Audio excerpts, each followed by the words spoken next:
That's fine. That opens up like 5 to 10 minutes for the rest of them. And then the last one, Victor, he reached out to me about a code challenge that he recently had to do, which is exciting because I know some of you are either thinking about getting into programming or interested in the field. So you can kind of hear a little bit about what his experience was like with that code challenge. So, Yeves, do we have you here? Busy? Okay. Then maybe let's have Jamie come up. Do you want to come up, Jamie? Yes. Okay.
Meetups over the last year, you know that I can pretty much talk about anything. So, okay, cool. Where to start? All right. So, let me give you a little bit of background about me, which I wasn't going to go into. My name is Jamie Collier. I am the founder of a company called JOCEA. The CEA stands for Controlled Environmental Agriculture. And the journey to get to this moment in time dates back about 10 years. I was working for a startup in Seattle. We went through Andreessen Horowitz and all of that funding, loved it. Went through a process of saying, someday I'm going to follow these footsteps as a female founder. I just don't know what that idea looks like yet. Fast forward, 8 years ago, started recruiting for HoloLens and Microsoft, worked in augmented and virtual reality for 8 years as a recruiter, building startup teams, talking to people about video games, and then this year, realized that as many people as I put to work for Roblox and Xbox and all of that, I had no idea what my 14-year-old daughter was doing in the metaverse today. So this year I decided that I wanted to stand up and ask all of the questions that I could and raise as much awareness to what was Web3, what is the metaverse, and that led me to spending a lot of time on this stage through Tech Alley. Thank you guys. So I have a little bit. Sorry, I lost my train of thought there for a second. The journey through the beginning part of this year and looking at Web3 being for everyone led me to take a step back and realize that even though we were excited about the future of technology, a bigger conversation was the future of food and the future of our globe and what I was actually creating for my children's children. And when I stepped back and realized, hey, Web3 and Metaverse are great technology aids, but if we can't eat, or we run out of water, or any number of these things, how are we going to appreciate this technology in 10 or 20 years? So then I started digging deeper in my inventor engineer brain, and I said, well, wait, where does our food come from here in Las Vegas? And no one actually really had an answer. In fact, I was at a fantastic restaurant last weekend with a good friend, and the waiter came up and said, we're so excited, we're 12 months in, changed our menu 6 times because we're farm to table. Oh my gosh, we are freshest farm to table. We get our shipments 2 to 3 times a week from California and Mexico. Okay, how many miles did this travel on the truck to literally sit on my plate? And so then I thought, okay, how many gallons of diesel fuel did this? And so part of this journey, I guess I can go through my supply deck. The question became, how close are you to your food? Now, I grew up in rural Michigan outside of Detroit. We had farms everywhere, right? We could stop by on the way home from church and grab our corn or our tomatoes from Farmer Joe. I knew how food was made and processed. And then I grew up, went to college, lived in Seattle. In the last 10 years, I lived here in Vegas. And never once, until pandemic, did I question where our food came from. Never once did I think about the supply chain, so the fact that, wait, we don't actually have rows of corn here. Wait, where does my tomato come from? Wait, where does any of this come from? And then I started asking even more questions. How many days does that sit in a box? How many hands touch that before it actually hit my plate? And I'm not just talking about the chef, I'm talking about from California to your restaurant to your home. And then I started asking even deeper questions. How much do we waste here in Las Vegas? Well, last year we wasted over 5 billion pounds. And the best answer that I could come up with when I did my research was that by the time it gets here, the shelf life is much shorter than if we had picked it fresh. Because we actually took a lot of that nutrient value out by, now we can, obviously we all have to eat, but by shipping it, by the current process of supply chain. So I went, hold on a minute. That's way too much food for Eric Adams, the founder of Doggy Whistle, to upcycle into recycled dog food. Give him a shout out of that. He's awesome. What are we doing with all that? So I thought, okay, we've got high emissions, we're trucking it in, we're wasting it like this, and no one's really talking about all of that. But we're excited to build more stadiums, we're excited to get Formula One, I'm super excited about that. I am thrilled, my daughter just started high school, I'm thrilled about the next 10 years of Las Vegas. But I also realize we have a serious issue if we're not asking some more deeper questions. So being that I have a background in tech, I have a background in Internet of Things, I have a background in recruiting for FarmBeats for Microsoft, my solution, and this is just a prototype, is what I'm calling a smart micro farm. Fridge-sized IoT that every restaurant and potentially every residential will have access to the data centers and the plants that they grow, and your food will be an arm's length away instead of miles and states and country lines away. At least here in Las Vegas. So my product that we're still working on, so we're an 8-week-old company, we're still doing so much research, I'm working with a great product design team out of Seattle, but we're looking at fridge-sized, energy-saving indoor farm alternatives. Now, we have to have somewhere that we can grow the seedlings and grow the pods, right? Because if we grow them in California, we're still shipping them back here. We have the opportunity to create the world's largest indoor vertical farm, well, ag tech facility, we're not calling it a vertical farm, on Las Vegas Boulevard in North Las Vegas. In partnerships with a number of community initiatives and an affordable housing unit that we're also building to provide workforce housing solutions, we anticipate creating and growing here locally seeds, seedlings, and pods that we can then grow further in your restaurants and your homes, and you can harvest them on a daily basis. We're also looking at a mobile app, right? We want this to be an Internet of Things product. We want you to be able to not only service your point of sale, your inventory system, if you're a restaurant, to be able to order, to have it monitor your plants, sending data back, and tracking all of this as well as our machines on blockchain. So that way we become a trusted food source, right back to the core. We want to know that we can grow a variety of vegetables and fruits and plant life here in the desert. And we want to be able to say that we can locally grow those in not only our own city, but then expand to other cities that are also either food deserts or need this type of a growth facility. Eventually, the system will become, these look really good. Anyway, I can't see them on this one, but it says, built on sustainable materials, the JOCEA product line will provide better quality plants and produce with less soil, water, and energy. So what I'm trying to solve is plants in space eventually, using no water, no soil, no energy. Low, right? We can't, there's certain things that plants need, and especially UNLV has been coming out with some really interesting water regenerative software and technology. So we're excited about bringing the best in ag tech to the Las Vegas Valley to solve these questions and these issues. And by doing that, and by building a state-of-the-art ag tech facility, then we can grow the plants here, we can robot or ideally EV or robot them out through vans or smaller vehicles, even drones, to their locations within a 20-mile radius or 30-mile radius, right? 500 miles. Some of our competitors right now, Urban Cultivator is out of Canada. They do have a residential and a commercial model. Some of the downsides is they ship you the seeds from Canada, so we're still looking at supply chain, as well as the cost of installation, the weight of the machine, how much energy it runs. We're looking at all of those things. We want it to be less but better than any of those. They're doing something pretty cool in Germany. Obviously, they don't ship to the US, so I just put that up there closest. And then the Tower Garden, which works if you're a residential and you want to have, these in your home or your school, but they're not ideal for a high traffic, high volume environment like a restaurant or a catering facility or a hotel or something like that. Ag tech in the future. How many minutes do I got?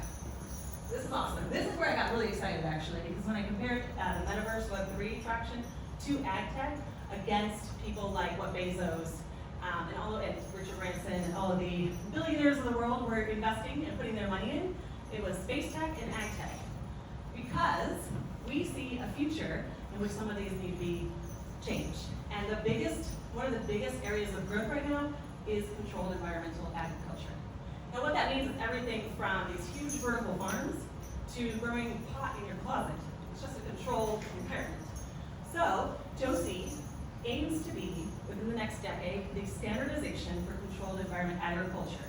We want to lead the global market. Following the UN's 17 principles of sustainability, we want to lead the market in what those standardizations look like, so we can replicate that all over the world. They're doing great things in Israel, they're doing great things in Denmark and the Netherlands. Here in America, we're very far behind. But, technology. All right, our next steps. So next steps for us, I'm actually working with the product design team right now to prototype by CES, which is like 3 weeks away. We have been working on growing our community of chefs and getting case studies and asking, hey, what does this product look like? How many of these vegetables? Where do you? So I'm about 10 chefs in currently.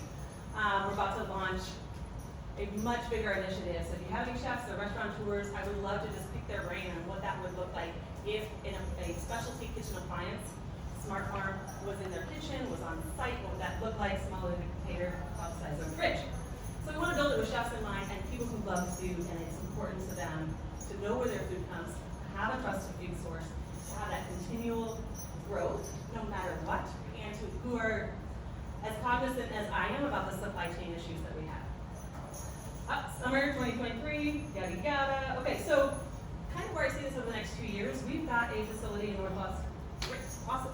All right, we've got a facility in North Las Vegas that is going to take about 2 years to build. So in that meantime, we are going to get our hardware solidified, test our plans, get our ag tech and our scientists on board. Thankfully, I have 10 years of senior technical recruiting at the niches level, so got some people in mind for this within my network. But looking at building that product on tables by the end of 2024, which is when we move into our state-of-the-art ag tech facility in North Las Vegas. Learned so much about opportunity zone during all of that. All right, about me, yada yada, talked about that, yada yada. More food. This is a blank slide that somebody in here, all y'all can chop up random numbers for a pitched event I did last week. These are just random numbers and a brick slide, so help me with that. We're still working on financials, but the essence of this is being able to get quality food, source to table, in steps, not miles. And I think that's going to be a really big source of conversation for people who care about this, and eventually everyone, as we don't want the Walmarts of the world to tell us only what we can get. We don't want the Amazons to decide, and we don't want our food sitting on trucks. So that's JOCEA. We see the future is different, and we also want to be the leader in controlled environmental agriculture and set the standard for food. Thank you very much.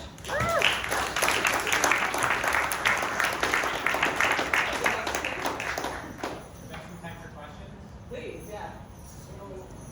The last 2 years or so, I've been growing various things at home, dealing with climate control, but most recently, gourmet mushrooms, which have a humidity requirement, so they're the ultimate test of all.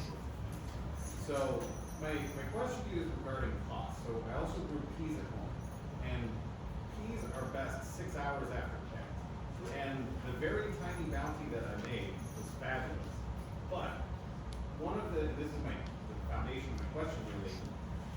In looking at controlling environment, a lot of times the way that food is priced is based off of, I have an area I can grow, and for example, upstate New York, where I grew up, grow a ton of corn. The land's cheap, it rains all the time. What's to not right? The Finger Lakes have just perpetual rain. So they're taking advantage of temperature and whatever else. So when you're looking at your prototype and stuff, with a restaurant, they're gonna have pretty expensive real estate. It seems like the footprint, the number of things would be looking at. So I guess my question is, in terms of the value proposition, you know, how does this avoid becoming $80 carrots? That's a great question. So in looking at some of the, Which were sourced right next to you. oh. Okay, Right, if you Yeah. grew it, okay, they're $80, but we did grow them next to us, and we know where they came. That's the question I'm getting the most right now, which is per square inch, what is the ROI, what you can grow and all that.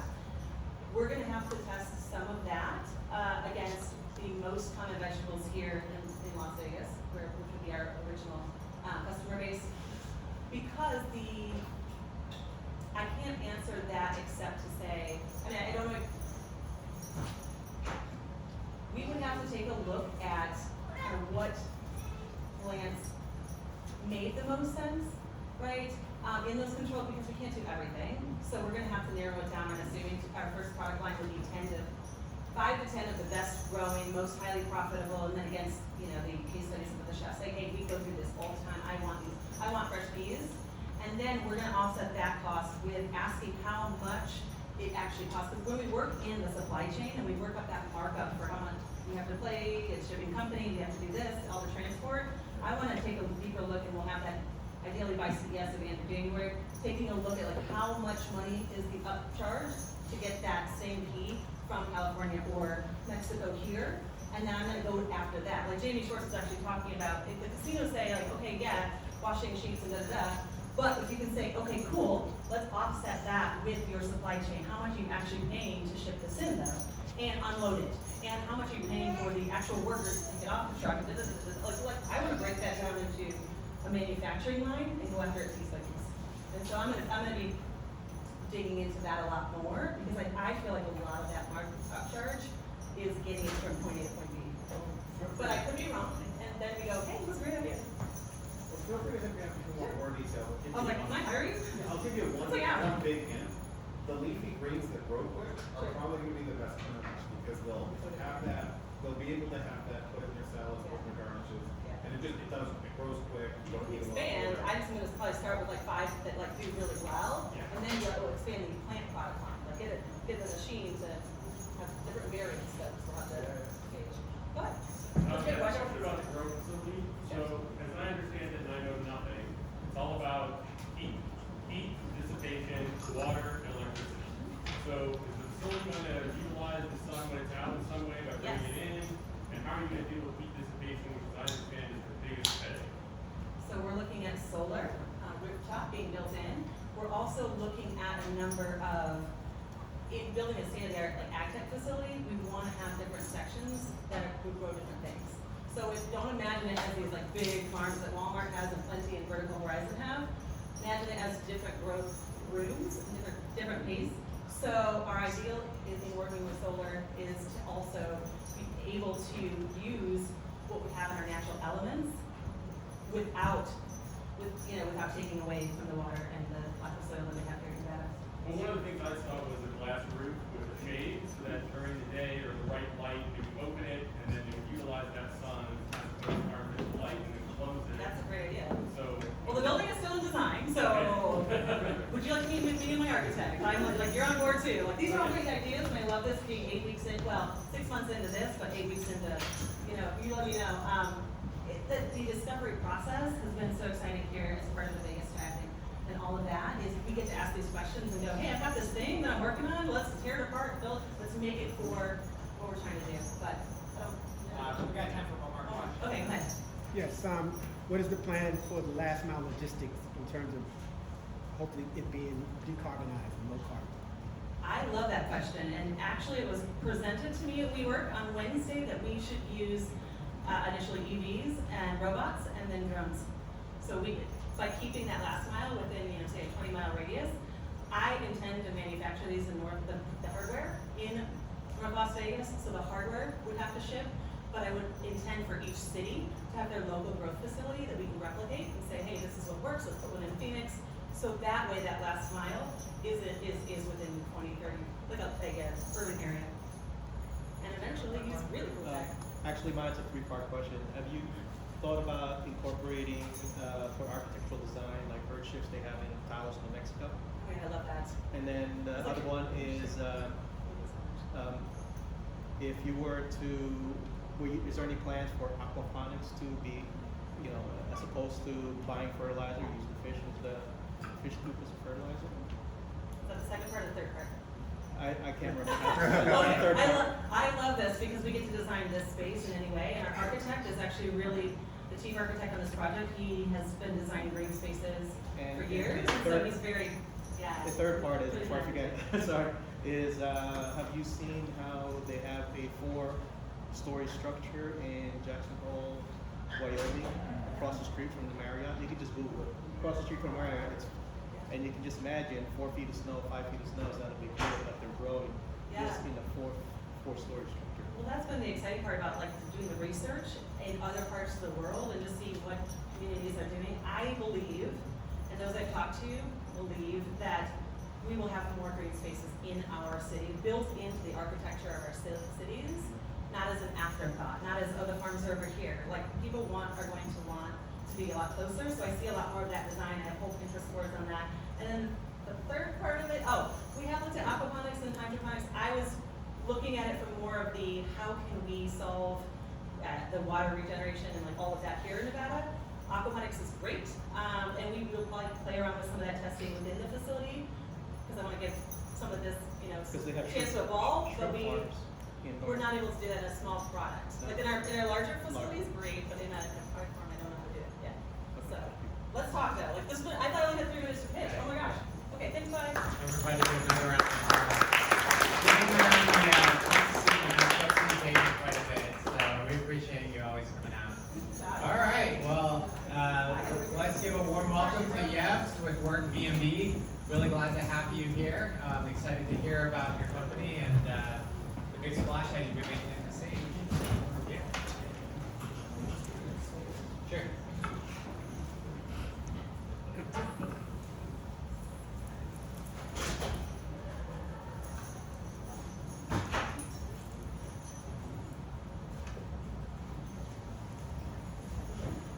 WorkBnB.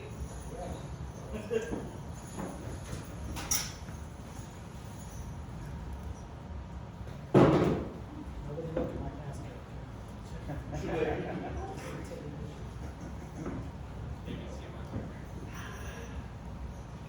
The next week,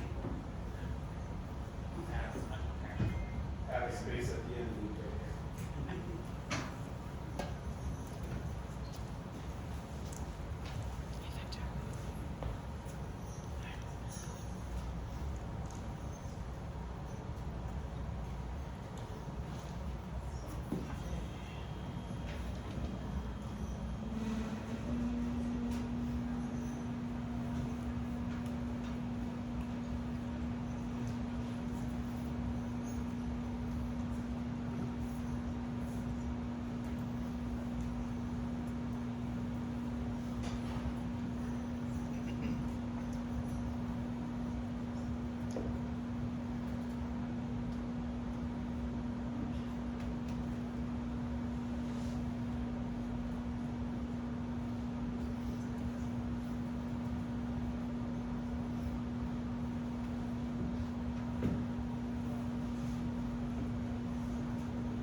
It's so funny that it's like, I'm distorted. All right, thank you for your patience. I'm actually very excited to be here. I've been on the craziest journey, and I'm just excited to tell you about it. Now the thing is, I have about 4 different versions of what most people would consider a pitch. There's a pitch for investment. There's a pitch for, audiences like this, where you don't know who's in the crowd. There's pitches for clients. That's really important to have a pitch for a client. But then there's a pitch you forward to people. And that's where it'll have like a lot of bullet points and things because you're not there to talk about it. But since I'm here, I'm excited to tell you my story. And a storytelling pitch has just a lot of elements of truth, of sincerity, but also it reflects passion for what you do. And when I first came on here this morning, I was a little late. I apologize for being a little late. But I really wanted to emphasize that I found my passion and purpose in life. I'm 42 years old. And it's amazing to reach that point, that you can go through life and hit a road bump, start a new job, quit that job, start over again, do it again and again, and then arrive here, okay? So, I'm hoping to inspire a lot of other founders, one, to not give up on yourself. 2, if you need to reinvent yourself, do that. 3, don't be afraid to ask for help. I'll get started. Now, I don't think the audio is going to work. I think we had a little issue with that before. But, yeah, it's not going to work. But anyway, before I came here, I was on TV. I was being interviewed by Damon John, Shark Tank. I don't know if anybody's been on Shark Tank. He had an event called Black Entrepreneurs Day. And was very important to me because as an underrepresented, overlooked founder, he really did a great job of putting together resources to help us get access to funding. And if there's one thing that I want you to know more than anything out of this pitch, is that in my interview, I told him what I believed, what I was doing, how I was doing it, and I ended up winning a $25,000 grant. That's what that video was. But more importantly,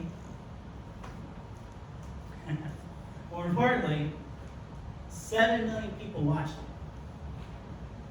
That's more than Dancing with the Stars.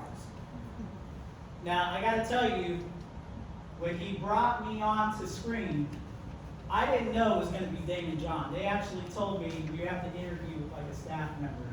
So I had a little shock in my voice when it came on. But again, I locked in. And I told him my story. So here it goes. My name is Yeves Perez. I'm the co-founder and CEO of WorkBnB. And I believe traveling workers matter. In 2019, my mom asked me to move to Reno to help grow her vacation rental business. And I quickly discovered the majority of her bookings were workforce related. I then changed the vernacular used from vacation rentals to workforce rentals. And within a year, her venture became the largest short-term rental operation in northern Nevada. We scaled up from 2 rentals to 45 rentals. Her revenues jumped 300%. I actually helped my mom make close to $1 million. And it was because I knew a little bit about marketing. I knew enough to understand that her bookings were more than just one thing. In fact, it became so apparent to me that I told her, I said, this COVID thing is probably going to come to the United States. And I think it's going to crash vacation travel. Let's pivot. Does anybody know what that word means, pivot? I think if you're an entrepreneur, you should get very comfortable with it. Because it is one of the smartest things you can do to stay in business. Now, when we did that and we made our money, that's when I had just really understood that we had discovered the answer to an overlooked niche. And my mind went, I literally was like, man, if I could have this kind of activity in a tech format, I could probably process millions of revenue. Millions. Like that. So I went on a journey. I went on this very long journey. But see, the thing is, why should any of you care? That's a real question. Well, this is Prince. Like me, he's a son, he's a brother, he's a father, he's an overall good guy. He goes to work every day. Guess what his job is? His job is one of the 5th most dangerous jobs in the world. Journeyman lineman. This guy climbs power lines for a living. And he doesn't just climb a power line, he climbs it in high winds, freezing temperatures, and extreme heat. Just to do his job. Now, have you ever been with a coworker and they're complaining like, oh man, I gotta go on this date, I gotta go to this thing. These guys don't get to complain. They're up on a line and they get electrocuted. There are many that die doing this work. So that what? We have power to do presentations like this.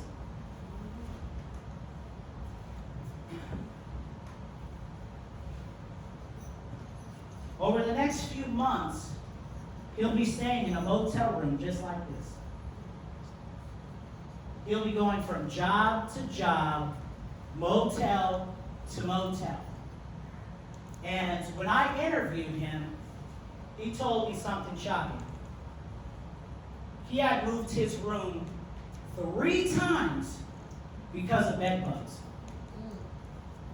Now, does that make you feel like you're essential? I'm gonna go up here and I'm gonna risk my life, and then when I go lay down my head, I gotta worry about this? Well, the reason why this happens is because he does not control where he stays. His employer chooses where he stays. That's a problem.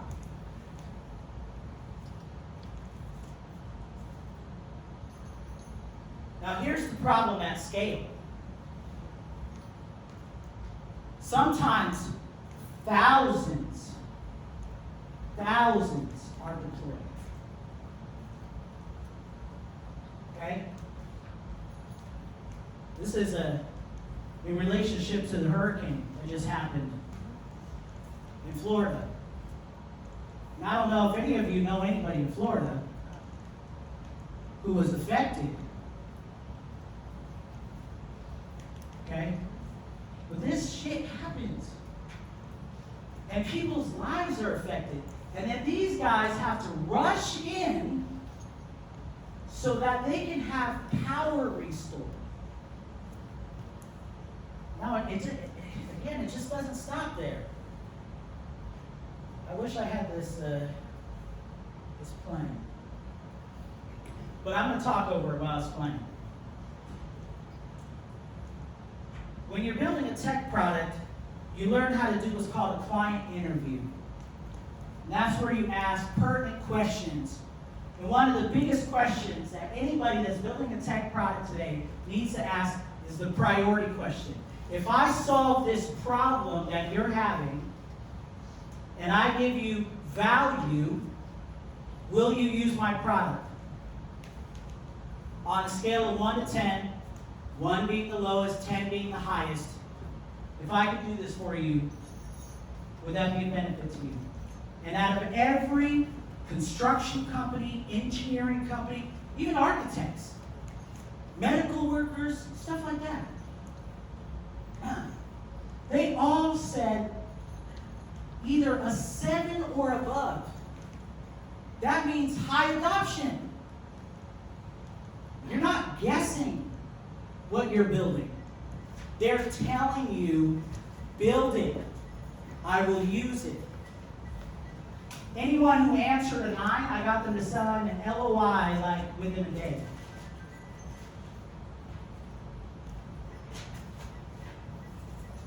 Now, I'm proud to present what we built. We call it OTX, the Online Travel Experience. And this is how it works in 3 simple steps. First, our contrarian truth. Does anybody here know who Peter Thiel is? Investor, pretty famous. In his book, 0 to 1, he talks about a contrarian truth. That the next Mark Zuckerberg is not going to build a social network. The next Steve Jobs is not going to build the same thing that the other one built. And I'm not trying to build the next Airbnb. I'm not. Because that's where the problem starts. With a search bar. It's dumb for an employer to go onto a booking app today and they're trying to book at scale. That means they have to put in 1 search at a time, select that property, and then book, and then do it again and again and again. And let's say you have to book for 30 employees. Come on. That's stupid. So, no, I'm not building the same shit.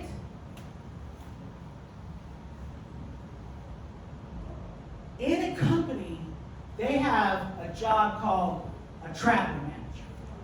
Now, sometimes it's also a, just like an office manager too. Sometimes they have this task. But what we tell them to do is when they come to WorkBnB, they build a project first. Tell us what you're doing. Okay? So when they build a project, they can name it, estimate how many employees, what's the breaking ground date. They can even give us coordinates instead of like a city. They can attach their project calendar. And then they can layer in each crew. Because guess what?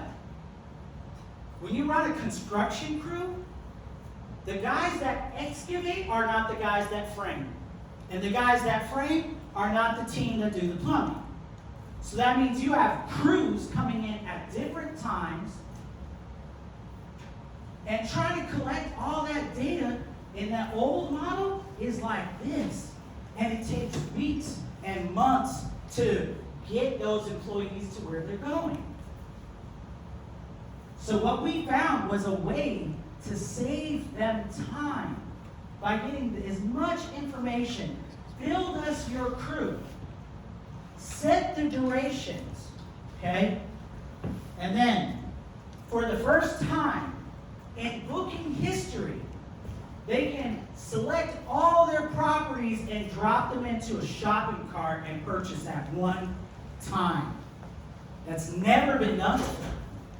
And this tech right here is under provisional patent review, okay?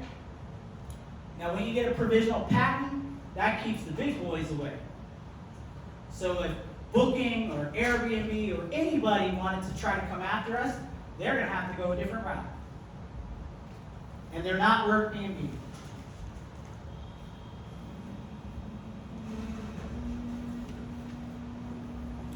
WorkBnB sells time. And we're cheaper. Dang. That's my favorite. Now, I'm kind of disappointed because I did want you to hear from my client, Seth Alexander. He was the very first one that believed in us. In our little sleepy town of Reno during COVID, essential workers had to keep going to work while we were at home. And in Reno, they had a big freeway expansion project. And I got to house 20 workers for him at first. And then another 15, different durations, different times. But then I got a big booking. The biggest I've ever heard of, the biggest I'd ever seen. When you do Airbnb and vacation rentals, you're used to a 2-night stay, 5-night stay, 7-night stay, sometimes maybe a month stay. He asked us for a 2-bedroom condo. He said, I need the budget at $200 a night, and I need it for 2.5 years. That was a $180,000 booking. One booking. Now, my business brain turned on. I said, Seth, how many states do you guys operate? He said 27 states, and we're expanding into 5 others. I said, okay, how many states, in those states, how many projects do you guys bid on? He's like, about 25 projects per month. That's our bidding average. And we net about a quarter of that. I said, every month? He said, yeah. I said, so you need housing at scale, every project? Every one. He says, it's one of our top problems. I was like, shit, I need to live that. That was just one company. Now, I told him, I actually strong-armed him in the deal. I said, Seth, I will not build this app unless you're the first client. So, this is actually a recording. If you go to YouTube and you look up WorkBnB, you can watch this whole thing, okay? Now, before I get to the team, I want to tell you guys a little bit about go-to-market. Because if you're going to learn something, you're going to learn about getting your asses kicked when you get out there in the wild, okay? And how can you hedge against that? How can you bring something that's smart and get it adopted? Well, first of all, it's really great when you have a great team with experience. My background is marketing and advertising, okay? And it's a really great gift to have as a CEO. I gotta tell you. But the other thing is, it's also great when you get accepted into an accelerator program like we did. We were accepted into Techstars earlier this year. I spent 3 months in Tulsa, Oklahoma, and I was transformed. Well, one thing that I brought to them is my original go-to-market strategy, and they made little tweaks. I'm excited to tell you about some of them, but I'm going to tell you why I'm here in Las Vegas. So first of all, Las Vegas has changed its short-term rental regulations. It has clamped down. Clark County has passed significant rules that say you have to get a permit. And when you get a permit, a short-term rental that can legally operate has to be within 1,000 feet of another one. So let's say for the last 10 years, you had rentals on Airbnb, and let's say they were right next door to each other. But let's say you have a friend who had another one right there. Well, your friend got the permit first, so now you are illegal. Now what are you going to do? You're going to shut down? No. The law says, that these permits are only predicated if you are doing activities where people stay 28 days or less. Well, guess what? Construction workers, you can't do shit in 28 days or less. We're talking like 3 to 6 months, 9 months, 14 months. So now I have an opportunity to come to Vegas and with all of your help, get the word out about WorkBnB because I'm going to take over this market. I'm here to kick ass and take names. We are going to run a very sophisticated marketing and advertising campaign to onboard thousands of properties. Because also, here in Las Vegas, there is $18 billion worth of construction on the books. You see it. You see the cranes everywhere. And when I started this company, I did not know that the U.S. government was going to pass a $1.3 trillion infrastructure investment act, essentially sending thousands, if not millions, of construction workers over the next 10 years. They're calling it the infrastructure decade. So I don't have a demand problem. I have an inventory problem. And in your go-to market, you have to be very clear on what you're going after. Now, my top 5 markets are Las Vegas, Atlanta, Orlando, Miami, and I may choose either Dallas-Fort Worth or San Diego. All of them equally have billions of dollars in construction projects. Okay?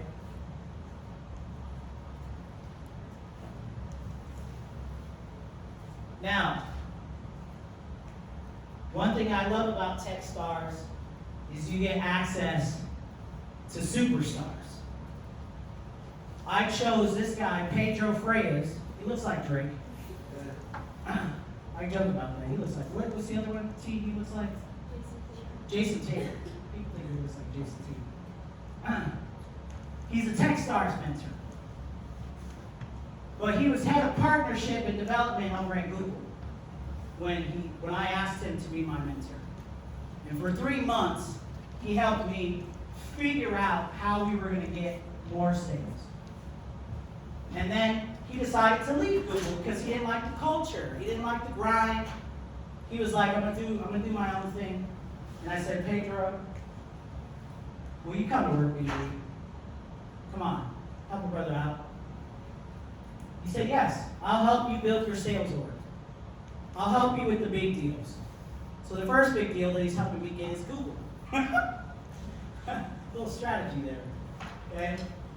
Now Google, you would think is like a construction company, but guess what? They're building data centers all over the United States, and those are construction projects. And they send engineers to them too. So yeah, one day soon, you're going to see Google up on our client list on the website. Keep watching. Watch what we do. The other thing is I'm very strategic. I'm a very strategic person.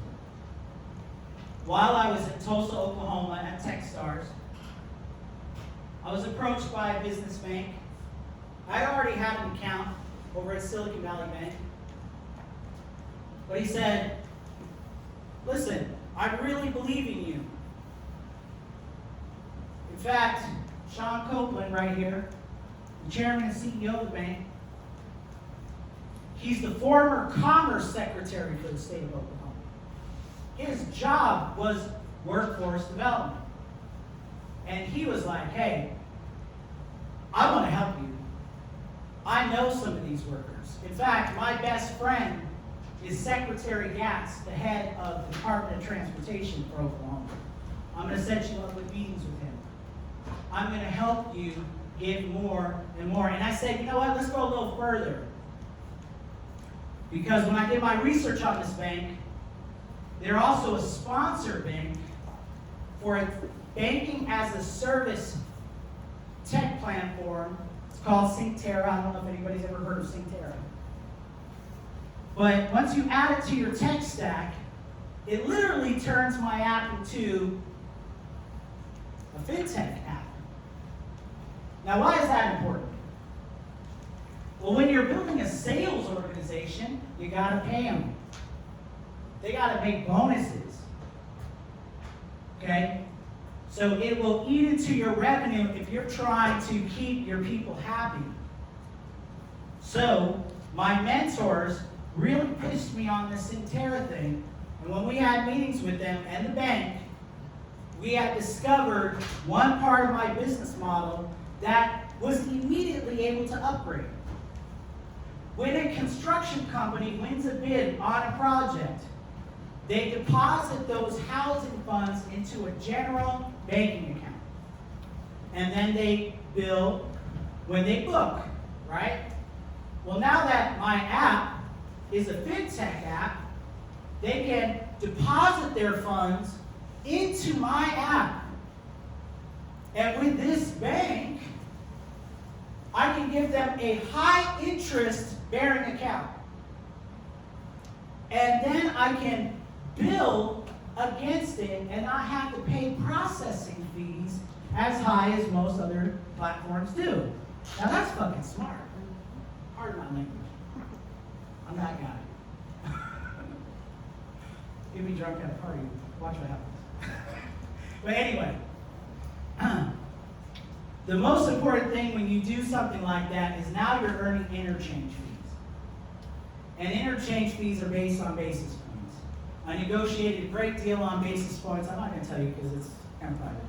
But it's another form of revenue that now I can pay sales bonuses. So guess what I'm about to start doing?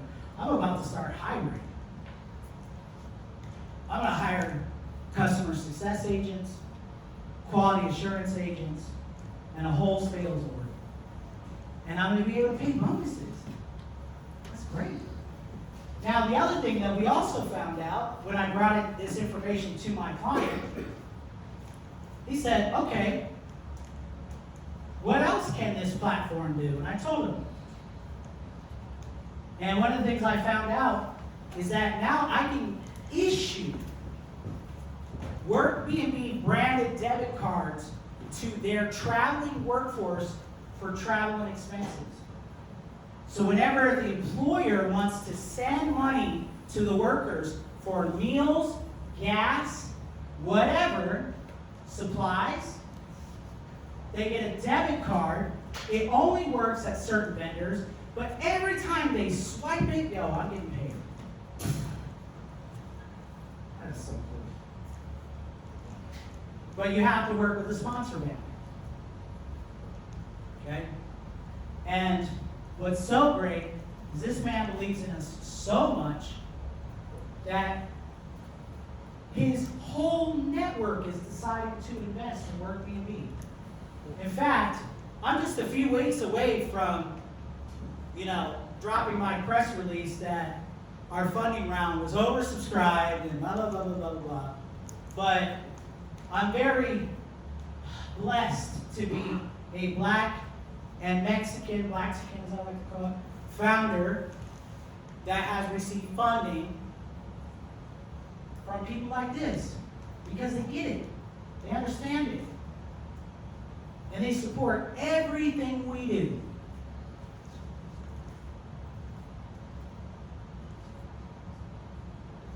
Now, Seth always wants to be where I am. Seth Alexander, he's the head of Ames Construction Nevada. Again, the first believer. And, again, I'm clear about my purpose. I'm clear about what I do, why I do it, how I do it. It's fun, making money, raising capital, kicking ass, taking names. But again, you gotta ask for help. I want you all to join the movement with me. If every single one of you posted on your socials, just even the WorkBnB hashtag, just that, people hear and see the name and they're like, yo, what's that? They're gonna discover our YouTube videos, my tweets, our posts, all type of stuff. I want y'all to become believers, because next year, when you see our ad campaign around town, when you see the sales numbers that we put up, when you see our next article drop, because I actually did get interviewed from a couple of news sources, and we have some more interviews that are dropping. At least y'all heard it first from me. You were here before it happened. Thank you for believing. Does anybody have questions? I saw somebody about to clap. Okay. Go ahead, what's up? Worried about the tiny home industry at all? So, I'm dropping a press release around CES that we've actually partnered up with the tiny home developer. And the reason is because in places where there's devastation, fires, stuff like that, what we have noticed is that some vacation rental owners have discriminated in the past against workers. That their companies would try to book their homes, and they said, no, I don't want dirty workers in my vacation rental. Oh, okay, well, you're turning down money. So the thing about tiny homes is that they can be deployed. They can be put on trailers, and they can be transported by train. So if y'all remember around the time of Katrina, FEMA tried to put out trailers that had asbestos in it. It was a debacle, right? Well, when some of these big firms are working on things, it's out in the middle of nowhere. It's maybe repairing a road, and the next town only has 7,000 residents. So, yeah, tiny homes, shipping containers, I'm on it. Next question. What's your strategy for scaling? Is it just buying out a bunch of places once they get time? So, I gotta tell you, platforms like Airbnb are actually helping me out. They're kind of screwing over their hosts. They raise their prices, they kick them off the platform for no reason. They don't pay them their payouts on time. In fact, my mom was one of them. We did our taxes at the end of 2019, and we found out Airbnb owed us like $8,000 in payouts. Now, we missed it because we were having so many, between 45 rentals, right? But it's kind of frustrating when some big platform isn't paying you on time. So hosts are leaving these platforms all the time. And currently, I'll tell you, actually, one thing I left out was my trap chip. We have 1,436 companies on a beta wait list right now. We have over 9,000 properties in 39 states that have signed up to get on the platform. Okay? We have 2 6-figure pilots in development process. But we have just one big opportunity to change the lives of millions that travel for work. And that's the message that I have to project in all of these markets where they go. Now again, some of the markets are going to be with 7,000 residents. There's going to be no rentals there. But in others, where they have a big vacation saturation, my platform is a differentiator. So now they can step away from being in a saturated market, focus on an underserved market, get their unit booked, get a longer term booking, less turnover, and workers don't throw parties. Yo, they're there for work. So guess what? The neighborhood's like it. Does that answer your question? Yeah. Any other questions? This might be more of a tactical side. I'm wondering, what are your host requirements? You mentioned before, like, you would get around the Airbnb, like, element of the 28 days, 1,000 feet. So, do you require hosts to have a minimum of 28 days available to book your site? As Yeah. well as what sort of other requirements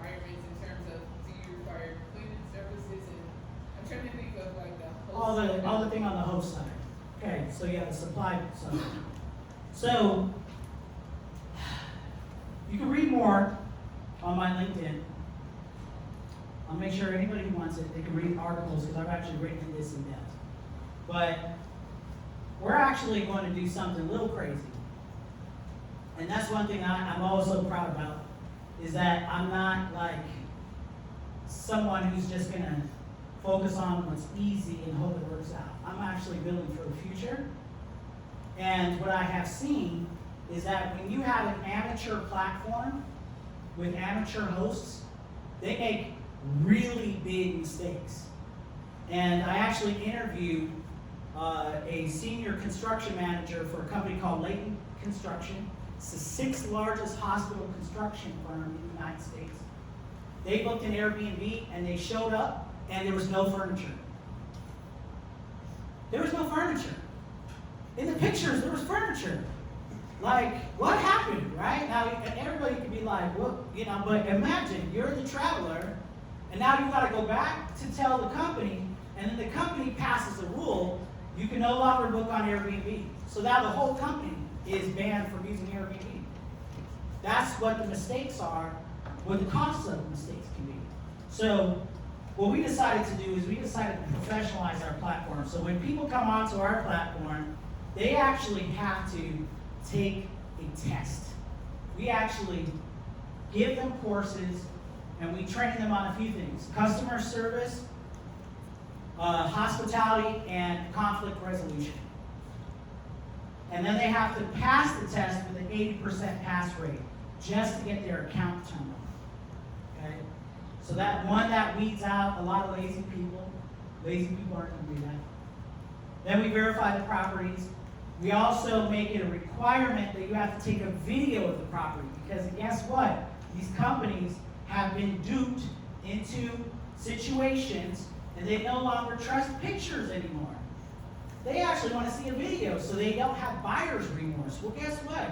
It's because they don't have excuses. They have to show up for this damn project on Monday. They can't be dealing with problems. So we do have requirements that we pass on to the host community so that we can create an experience. And the experience from one WorkBnB in California to a WorkBnB in Las Vegas to one in Charlotte, North Carolina is about the same. Okay? Now, with that said, we have quality assurance agents that are going to be helping us verify things. Okay? Because we trust when you verify. You know, you verify. So that's going to be some work, and that's going to be some costs associated with that. But again, when you are focused on brand building and you want to build the best experience possible, you have to do things that create barriers to entry, and a lot of tech companies don't like that. They don't even like that word. They just want to onboard and make money as fast as possible. So experience is where my heart is and where my passion is, and that's what we're going to do. But the other thing that we're going to do is we're going to change how you get repercussions, you know, consequences, you know, how that works, okay? So there's going to be a lot there. But the other thing that I'm very excited about is that we have a mantra at the company. I was a host first, and I have seen what Airbnb does to a host. They believe anything the traveler says. Right now, you can go on Airbnb and stay in a place for 3 days. 3 days, according to their new policy. And you can make up a lie that there were ants in the kitchen, and they'll give you a full refund.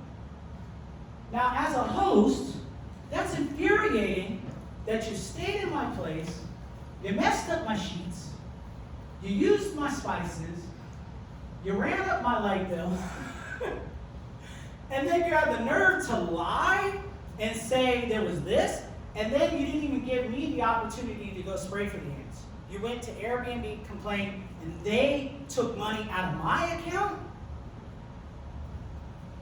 That's crazy. So I have this mantra that we put hosts first. We made you qualify, we made you go through all this stuff. Now we're gonna elevate you, and we're gonna go through a different process where the conflict resolution is done between the host and the guest. We don't get in the middle. In fact, on every booking, we're requiring that the company signs a rental agreement with you, the host, so that there's no more virtual handshakes. There's actual resolution methods in place that they have to go to between each other. And if they can't come to an agreement at the end, then we'll try to support it. Nobody's doing that. Any other questions? I think there's questions for you. Last one. So I'm glad that your provisional pattern differs by, I'm thinking about event planners, which there's one set date for that. Yeah.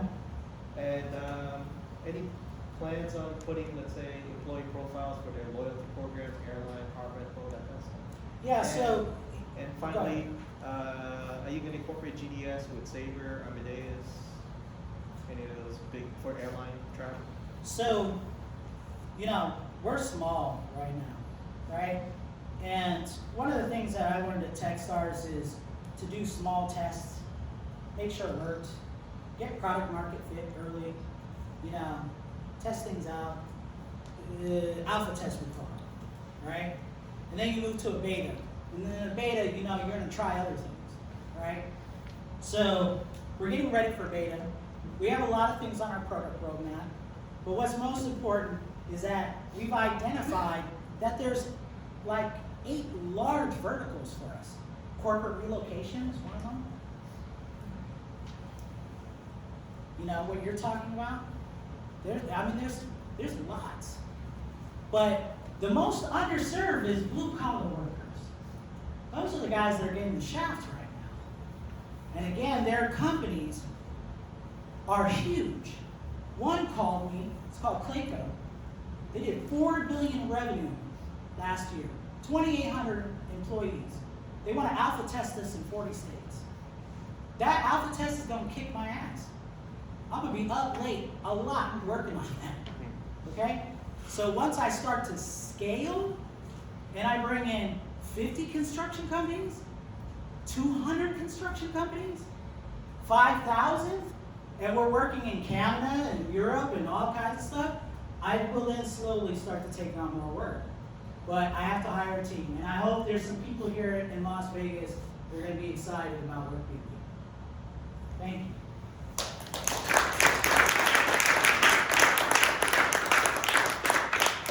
Yeah, you nailed it, man. Awesome. I really appreciate it. I'm looking forward to seeing the billboards on the street, and I think Vegas is a perfect market for something like this. Cool. So last presentation we have here is Victor. Yeah, I just finished drinking. Okay, wonderful. Victor here reached out. He recently did a code challenge, and he wanted to share a little bit of